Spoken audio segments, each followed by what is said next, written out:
Hello everyone, welcome our YouTube channel KR Sahu class. तो आज का यह वीडियो बहुत इंपॉर्टेंट है क्योंकि आज इस वीडियो में आप लोगों के साथ मैकफ्लेक्नोय का बहुत इंपॉर्टेंट जो चैप्टर है उसका हिंदी समरी शेयर कर रही हूँ। ठीक है, हिंदी समरी के बाद आप लोगों को इस चैनल पे इसका इंपॉर्टेंट क्वेश्चन आंसर चाहे लॉन्ग हो या फिर MCQ दोनों ही मिल जाएगा। ठीक, तो पहले हम लोग हिंदी समरी को अच्छे से समझ लेते हैं, फिर इसका लॉन्ग क्वेश्चन आंसर भी करेंगे। ओके, तो चलिए वीडियो को स्टार्ट करते हैं।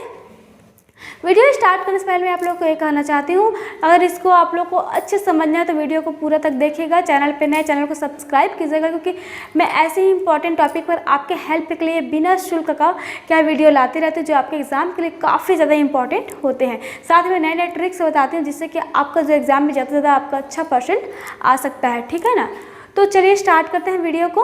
और वीडियो पसंद आए वीडियो को लाइक शेयर जरूर करिएगा। ठीक है, मैकफ्लेक्नोय इसको लिखने वाला रिटेन किसने किया है तो है जॉन ड्राइडन। ठीक है, मैकफ्लेक्नोय इसको पब्लिश कब किया गया है तो इसको 1682 में पब्लिश किया गया है।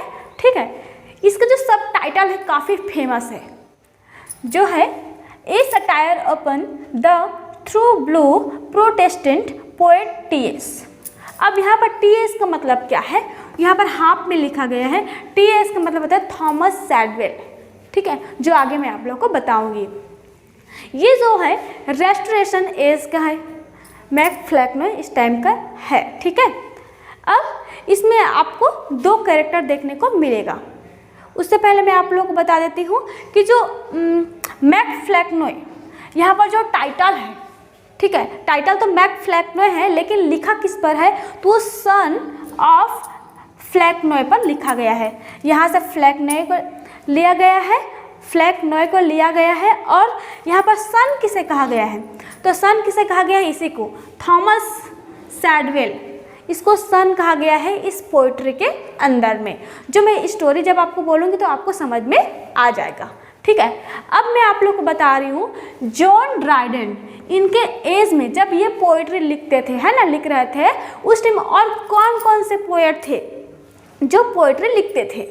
तो आपका यहाँ पर जेम्स शिरले फर्स्ट नंबर का, सेकेंड थॉमस हेवुड, उसके बाद रिचर्ड फ्लेक्नोय, उसके बाद थॉमस सैडवेल, उसके बाद जॉन ड्राइडन।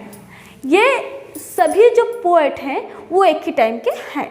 उसी टाइम सारे जो है पोएट अपना अपना लिख रहे थे या फिर लिखते थे। आपको समझ में आ गया? ठीक है, ये मैं इसलिए बता रही हूँ कि जो आपका ये हिंदी जो समरी है वो पूरा इसी पर डिपेंड है। क्यों? मैकफ्लेक्नोय को किसने लिखा है तो जॉन ड्राइडन ने लिखा है।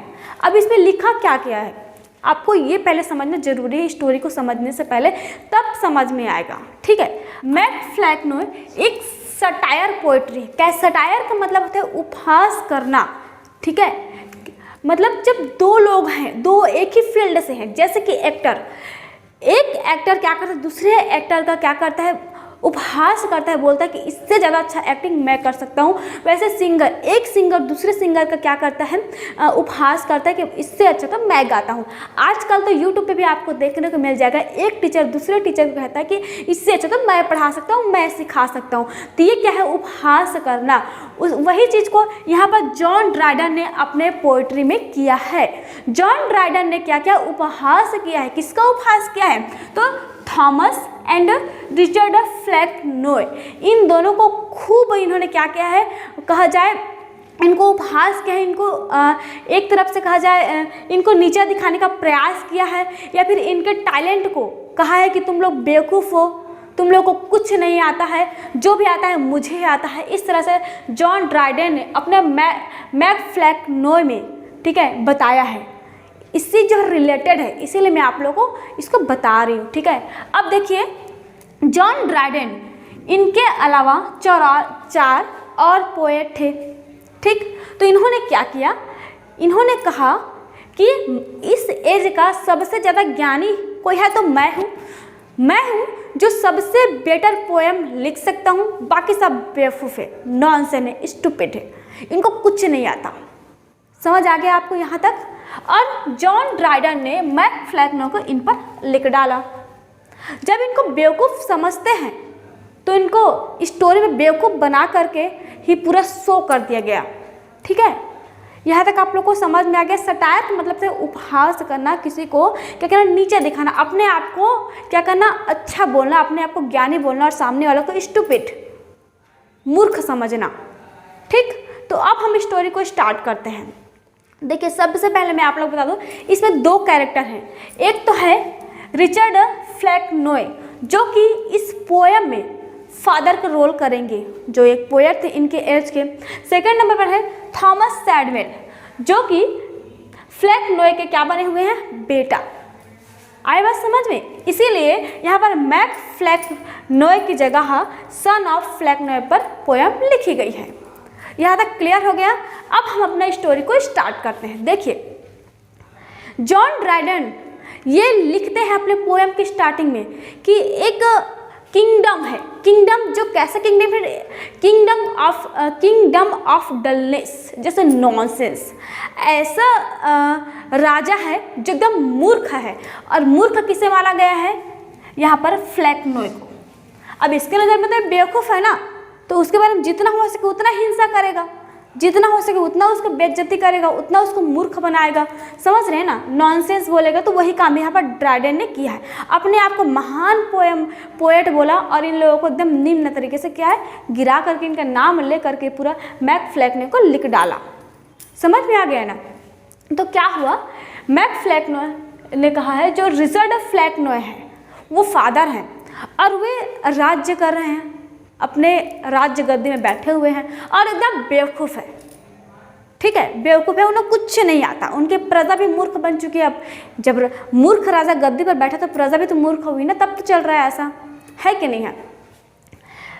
जब रिचर्ड फ्लैक्नोय को इतनी अकल आती है, क्योंकि ऑलरेडी मूर्ख है ना, इतनी अकल आती है कि अरे सब लोग तो मरते मरते हैं, मतलब कोई अमर नहीं आए इस पृथ्वी पे, जैसे सब लोग आ रहे हैं दुनिया से जा रहे हैं वैसे मुझे भी एक दिन तो जाना पड़ेगा। ठीक है, तो उनके दिमाग में इतना बात आता है कि अब मेरे तो काफ़ी सारे बेटे हैं, मेरा भी उम्र होने चला है, तो मुझे किसी ऐसे बेटा को चूज़ करना है जो मेरी तरह बेवकूफ़ हो। ठीक, अब मेरी तरह बेवकूफ़ मतलब उसके पास भी दिमाग नहीं है, बाकी उसके पास तो बहुत सारे बेटे भाई उसके, तो जो उनमें से सबसे ज़्यादा बेवकूफ़ है, जिसके पास अकल नाम की कोई चीज़ नहीं है, उसको चूज़ करेगा। और किसको चूज़ किया, थॉमस सैडवेल, जो उसके सारे बेटे थे ना, उसमें सबसे ज़्यादा मूर्ख यही था, थॉमस सैडवेल। किसके अनुसार, जॉन ड्राइडन। इन दोनों का खूब हिंसा किया है, उन लोगों को उपहास किया है इस पोयम में। ठीक है ना। तो जो रिचर्ड फ्लैक्नोय है वो किसको चूज़ करता है, थॉमस सैडवेल को। ठीक है, अब जो फ्लैक्नोय है वो इसको चूज़ करता है और अपने पास बुलाता है और कहता है कि देखो बेटा, अब मेरा उम्र हो चुका है, तुम्हें मेरे राजगद्दी पर बैठना है और तुम्हें ही इस राज्य को चलाना है, इस सिंहासन पर बैठ करके। ठीक, और मैंने तुम्हें इसलिए चुना है क्योंकि तुम मेरे जैसे हो, सेम है, हम दोनों बाप बेटे सेम है। बाकी जो मेरे बेटे हैं उनके पास थोड़ा थोड़ा दिमाग तो है, वो लोग अपना दिमाग लगाते हैं, लेकिन तू है जो एकदम मूर्ख है, मतलब तू मेरा कॉपी कर सकता है। हमें दुनिया को, हमें जो है अपने राज्य को आगे नहीं बढ़ाना है, हमें फूल बना कर रखना है। हमेशा हम तो फूल रहेंगे, उनको भी फूल ही बना करके रखना है, बेवकूफ़ बना करके रखना है। ठीक है, ये जॉन ड्राइडन अपने पोयम मैक फ्लैक्नोय में लिखते हैं। ठीक है, उसके बाद क्या होता है, जो फ्लैक्नोय है वो एक जगह को डिसाइड करते हैं जिसका नाम है नर्सरी। नर्सरी जगह को चूज़ करते हैं, किस लिए चूज़ करते हैं, ताकि थॉमस सैडवेल का राज्य अभिषेक हो सके। ठीक, और इतने बेवकूफ़ है ये लोग कि जो राज्य गद्दी, जहाँ पर राजा को बिठा करके उसके सिर पर मुकुट पहनाया जाता है, ऐसा चेयर, कुर्सी मतलब बनाया जाता है उसके लिए जो बुक से बना होता है, पुस्तक से बना होता है। ऑलरेडी ये तो बेवकूफ़ है और बेवकूफ़ी करता है। ठीक है, जो सिंहासन है, सीट है, वो बुक्स से बना होता है। अब उसमें फ्लैक्नोय अपने बेटा थॉमस सैडवेल को बैठाता है और बैठा करके क्या करता है, उसका राज्य अभिषेक करवाता है। अब राज्य अभिषेक तो खुशी खुशी हो गई, उसके बाद उसको शपथ भी लेना है। तो शपथ लेते समय उसे सिखाया जाता है कि क्या क्या करना है।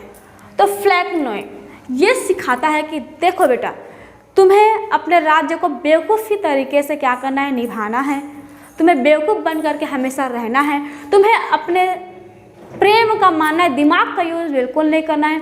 अगर तुम्हें कोई कुछ सिखाता है उसको भी तुम्हें बिल्कुल नहीं मानना है, ठीक है। और तुम्हें अपने इस राज्य को बेवकूफ़ी के तरीके से ही अपने पद पर जब तक हो तब तक तो चलाना है, ठीक है ना। और यहीं पर ये जो चैप्टर है समाप्त हो जाता है। बस इतना ही दिया है। तो कैसे खुशबू से अपने बेटे का ऐसे बेवकूफ़ बेटे को चुन करके राज्य गद्दी पर जो है बिठा देता है, इसी पर ये चैप्टर दिया है मैक फ्लेक्नोय। आई होप आप लोग को समझ में आ गया होगा कि मैक फ्लेक्नोय जॉन ड्राइडन ने उपहास करने के लिए एक सटायर लिखा है, जो कि पोएट्री, आपके पोएट्री जो सब्जेक्ट है उसके अंदर जो है यूनिट 2 का फर्स्ट चैप्टर है, ठीक है। मैंने आप लोगों को ये पूरा समझा दिया। अगर आप लोगों को इसमें कुछ और भी प्रॉब्लम है या इसको और ज़्यादा आपको डिटेल्स चाहिए तो मुझे कमेंट करिएगा। बाकी इतना अगर आप लोग है ना समझ गए तो आपके एग्ज़ाम के लिए तो काफ़ी है, ठीक। तो मिलते हैं फिर नेक्स्ट वीडियो में।